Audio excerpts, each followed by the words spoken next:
चलिए आज बात करते हैं विष्णु तिवारी की कहानी की। एक ऐसे इंसान की जिसे बेगुनाह होते हुए भी 20 साल जेल में गुजारने पड़े। ये एक ऐसा मामला है जिस पर आज पूरे देश में चर्चा हो रही है। जब विष्णु तिवारी जेल से बाहर आए तो उनकी आंखों में आंसू थे।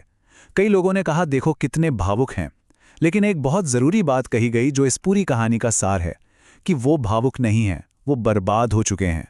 और उनके आंसू खुशी के थे ही नहीं, बल्कि उन 20 सालों की बर्बादी के थे। 20 साल, सोच कर देखिए, इतना लंबा वक्त एक ऐसे जुर्म के लिए जेल में गुजारना पड़ा जो असल में कभी हुआ ही नहीं था। तो ये 20 साल आखिर किस लिए? कुछ भी नहीं के लिए। आज़ादी मिलने के बाद भी विष्णु के आंसू रुके नहीं। और जैसा कि हमने बात की, ये खुशी के नहीं थे, ये उस दर्द के थे जो उन्होंने 20 साल तक झेला।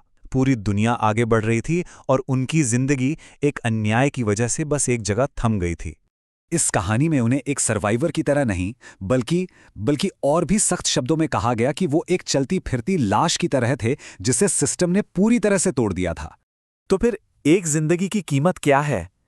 उन 2 दशकों की, उन 20 सालों की असली कीमत क्या थी?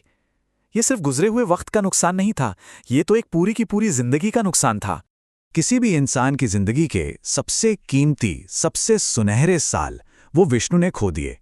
23 साल की उम्र में जेल गए और जब बाहर आए तो उम्र थी 43 साल। मतलब पूरी जवानी जेल की सलाखों के पीछे ही निकल गई। और इन 20 सालों में उन्होंने क्या क्या नहीं खोया। उनके पिता और माँ गुजर गए, 2 भाइयों की भी मौत हो गई और वो किसी के भी अंतिम संस्कार में शामिल नहीं हो सके। घर, जमीन, पैसा, इज्जत, सब कुछ खत्म हो गया।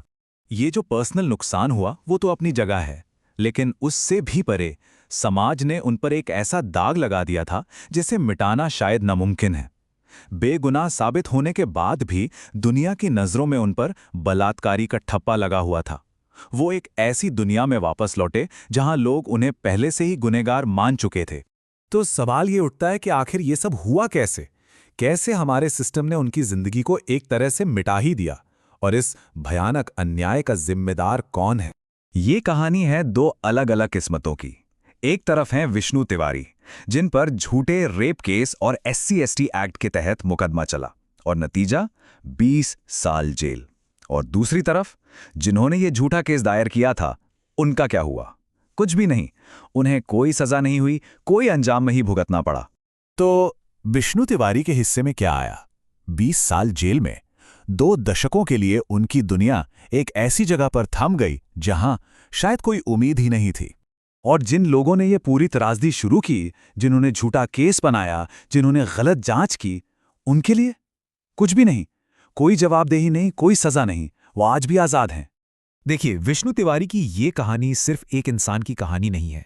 ये हमारे पूरे जस्टिस सिस्टम, हमारी न्याय प्रणाली की खामियों पर एक बहुत बड़ा सवाल खड़ा करती है।